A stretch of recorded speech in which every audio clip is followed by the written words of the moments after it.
Hello everyone, this is SWTOR here, back with another SWTOR Pulg video. Today for you guys another SWTOR Pulg discussion video. In today's SWTOR Pulg discussion video, we're just going to be going over a Knights of the Eternal Throne story review. Now I've completed the 9 chapters that came out with the Knights of the Eternal Throne expansion, so I just thought, it would be a good idea just to go ahead and, kind of make a review of what I think of, the whole entire story, just, some of the chapters and all that different stuff. I also do want to give a shout out to this person right here. They mentioned that they actually watch my videos. I will also put their name in the description down below because I do like messaging you guys and whispering you guys in game, so I thought I would just go ahead and do that. Anyways, I hope you guys enjoy this SWTOR Pulg discussion video. As always, if you guys enjoy these videos, then make sure to leave a like. And if you guys want some gaming mints, then check the link in the description down below. A catalyst of gaming mints. But yeah, I hope you guys enjoyed this video. And I'll see you guys in the discussion. Alrighty guys, let's get into the discussion right now. So as you guys know, the SWTOR Pulg Knights of the Eternal Throne expansion just recently came out. And with this expansion, they included 9 new chapters to add on from the Knights of the Fallen Empire story. Now this continued, just a bunch of different stuff that happened in the game, just, all kinds of stuff, just relating to, just the battles, fights, and stuff with the Eternal Empire.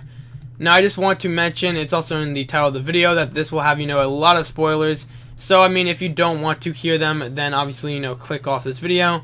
So anyways, we're just gonna get right into this. Now, on the expansion, I gotta say that I'm actually kind of surprised. To be honest, I didn't really go into the whole entire expansion just expecting, a ton of stuff. I was expecting kind of the same old with Knights of the Fallen Empire. But I do have to say that actually, this whole entire thing, or rather, this whole entire expansion, it definitely was, a lot better than Knights of the Fallen Empire story-wise. Now, I felt like, that might also be, because of the fact that there's only 9 chapters and they didn't really have too much filler. But, compared to Knights of the Fallen Empire, it seems like, even though there was more chapters, is that, there was some chapters that were just complete filler and weren't really needed. It also, seems like with Knights of the Eternal Throne, that they tried to focus more on, the story cutscenes and all that different stuff, rather than just, the gameplay of just attacking 20 billion Sky Troopers. Which I definitely do, welcome that. It definitely seems like a really good change. Because, it seemed like, the only times we actually really, I'd say focus on stuff, just, the different tasks of just, killing Sky Troopers and whatnot. There were, like, some moments where there were waves of Sky Troopers, which was, kind of annoying, not gonna lie. But, for the most part, it seemed like, they tried to, I'd say, go back from that and focus a bit more on just having, some fights, then going directly to the story, just back and forth. So that was, a very nice and welcome change. It definitely seems like they're trying to, focus more on that stuff. Now, also, to note is that, it seemed like gameplay-wise is that they made the enemies a little bit stronger from Knights of the Fallen Empire, which is also pretty nice. Because I guess it assumes that, people are going straight from Knights of the Fallen Empire just right into the Eternal Throne. I also have to say, just based on trying some of the veteran chapters, so they do offer a unique and welcome challenge. Some people may say they're slightly overtuned. So far I haven't had too many issues just completing some of them. Definitely seems like, it's a good, I would say, kind of step up and, a good way just to go ahead and experience story while also facing a challenge. Now, gameplay-wise, I feel like, it was also pretty nice to see the new Walker, I guess say, fights and the different stuff when you can actually, dress as a Zakul Knight. Those were, some pretty cool changes. I felt like, they could have probably, I say eased a little bit on the Walker. Even though that we didn't really see too much of the Walker, I just felt like, it was kind of a good gimmick for like a chapter or two. But then when we got to, the 8th chapter, where we constantly tried to include the Walker, I felt like it got, a tad bit old. But at the same time, it still is pretty nice just to see that, they are kind of experimenting with these many different things where you can actually switch to different characters and do all that stuff. I think that's pretty cool. I guess after they did the HK bonus chapter, they realized that, that can work out pretty well, and that can also, show some cool stuff, because, you can just do abilities that certain characters actually have. One cool one was, of course, when we played as Valkorion. You don't get to play him actually play as him for too much in the final chapter of the expansion, but it still is pretty cool just to see his abilities and just see that you can actually use some of the stuff that he used against you. And, of course, the final battle and all that different stuff. Now, anyways, besides, the gameplay points and just, the difficulty and just how they're dealing with cutscenes, let's get into, the actual story itself. Because, I mean, I felt like that it is important to mention all the other factors, because it also does, of course, play into the game, or rather, completing the story. Now, like I said, I mean, with this expansion, I felt like they did a nice job at focusing more on the cutscenes. We got more interaction, more focus on, the villains, and rather, the whole entire deal with Valkyrian. It seemed like, they tried to do a good job at trying to focus directly on, I say, the relationship between, Valkyrian and Valen. Of course, it seemed like they were trying to develop Valen more as a character. Because, I mean, with Knights of the Fallen Empire, I mean, all we really saw is that, she just, really hated stuff and just tried to attack people. We didn't get too much backstory on her, but it seemed like, with this expansion, they just tried to, as a whole, focus more on the whole entire, family, or rather, just that cool itself. Because I feel like with Knights of the Fallen Empire, a lot of the characters weren't really mentioned or focused on too much. It was essentially just, you have to go ahead and fight Arkin, claim the Eternal Throne, and just, all that stuff. Now, I mean, that's still here, of course, with Knights of the Eternal Throne. But I felt like, as a story, it definitely was something that was more interesting, just something that you could just continue to actually go through. I don't really know how to describe it, but compared to Knights of the Fallen Empire, it was kind of something where, you would play a chapter or two, you would get kind of bored and probably wait a little while, or, later just to complete the next chapter.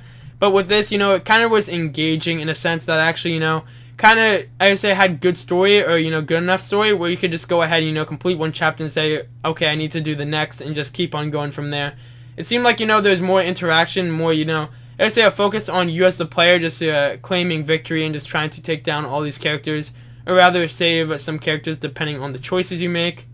Now, the whole deal with the choices matter. Now, I felt like, choices, in a sense, they do give you different outcomes in this expansion, way better than Knights of the Fallen Empire, which is definitely, a very huge improvement. Because, I mean, even in a sense, I mean, you get to see different outcomes and stuff depending on what you choose at certain points. I mean, for example, just one to put out there is with Chapter 1, I mean, you can, of course, kill Senya, and then try to attack Arkin. I mean, that's what I did in my playthrough. But if, of course, you choose light side, then you can also, recruit Arkin, and then he can actually help your alliance. So it is pretty cool, because, I mean, at different chapters, different stuff can happen. Because, I mean, for example, I would assume that, because I actually haven't seen, all the different outcomes and whatnot, but I would assume that, at the one party in Knights of the Eternal Throne, where you actually disguise as a cool knight, is, of course, Arkin crashes the party in my playthrough, where I actually killed Senya. And I'm assuming that, if we actually decide to make Arkin light side, is that he wouldn't probably, actually crash the party and just, try to kill everyone and go directly after Valen. So just go ahead and just, take her spot. I'm assuming that, some stuff would be slightly different. I mean, I'm not 100% sure on that, because I haven't seen, all the different alternate stuff that can actually happen. I felt by doing this, I guess you could say it made it a bit more engaging, in the sense that, I mean, you could just go ahead and complete a choice later on, or actually, earlier in a chapter, and then later on in the whole entire expansion, you would see how that choice kind of affected some stuff. I mean, they tried to do this with Knights of the Fallen Empire, but I mean, it didn't really work out. The only thing that was only different was, Koth. Of course, if you decide to do some scumbag things and just blow up Zakul, then of course he would decide to abandon you and leave you. So, I mean, based on that, that was the only story, or rather the only choice in Knights of the Fallen Empire that really seemed to actually do something. But with the, the Eternal Throne, it seemed like they tried to, I guess, experiment more with the choices and whatnot, which is, a very welcome change, which was, really nice. And I felt like overall the story was, it was definitely, I would say, kind of good in a sense that, compared to Knights of the Fallen Empire, I definitely think that this story was, way better than that. And out of all the expansions we've seen so far, with the Rise of the Heart Cartel and stuff, I definitely feel like that this story, or Knights of the Eternal Throne, is definitely up to par with, some of the class stories. Which, I mean, some people may say, that's completely wrong, or hey, that's not a good opinion. But at the same time, I still feel like, even then, even if you don't agree with that opinion, I definitely, I would say, agree. I would hope that some people would agree that this story is, much better than Knights of the Fallen Empire, better than Shadow of Revan, Rise of the Heart Cartel, and all that different stuff. I felt like that this story was, well, I would say it was well executed in a sense that, they just tried to bring all these characters together and just try to show that your choices matter. And, of course, just kind of bring you into the story, just make you feel like you are the hero of the story, which I think they did a good job on it. But, I mean, even then, they definitely did a nice job of just trying to, I would say, tie everything together. I mean, I will admit that there was some stuff that they didn't clear up in the whole entire, expansion. I mean, for example, we did see some stuff with Knights of the Fallen Empire about, our destiny and, the visions and whatnot. And I mean, they tried to clear this up with some mail that you can get just with different characters that you don't really see or talk to. But at the same time, it seems like, there were some loose ends, but I mean, for the most part, they definitely cleared up a lot of stuff and just tried to overall make this a complete story. Especially with the ending of this chapter, or rather, chapter 9, the end of Knights of the Eternal Throne. They definitely did a good job at the conclusion. It definitely felt like, the ending of this story. They tried to, just bring everything together, just, finish it off in one final go.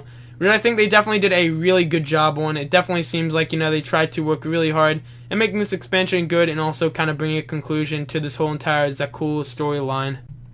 Now, one thing I do want to mention is that even though, of course, we saw the whole entire expansion and I thought that the story was good, I will also admit that, I mean, even with all the pros, there are some cons. Like I said, for one, that some loose ends weren't, I say, entirely just kind of completed and just, done right here. I would assume that they might leave some of that stuff for later story that they might include with the game.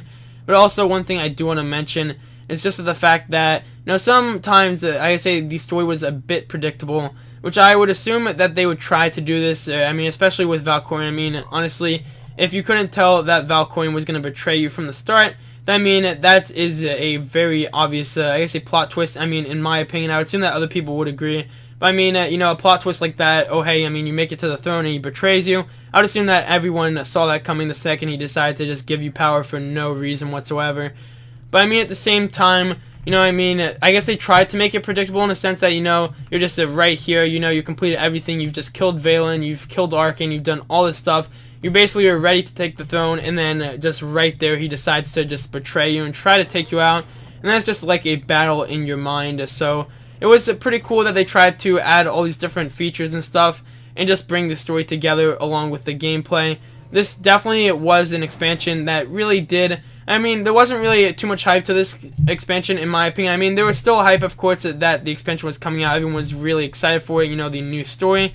But I definitely think that a lot of people didn't expect the story to, just kind of turn out this way. And I mean, personally for me, I'm really excited that they actually decided to, just go with the choices they did with this expansion, story-wise and, of course, gameplay-wise.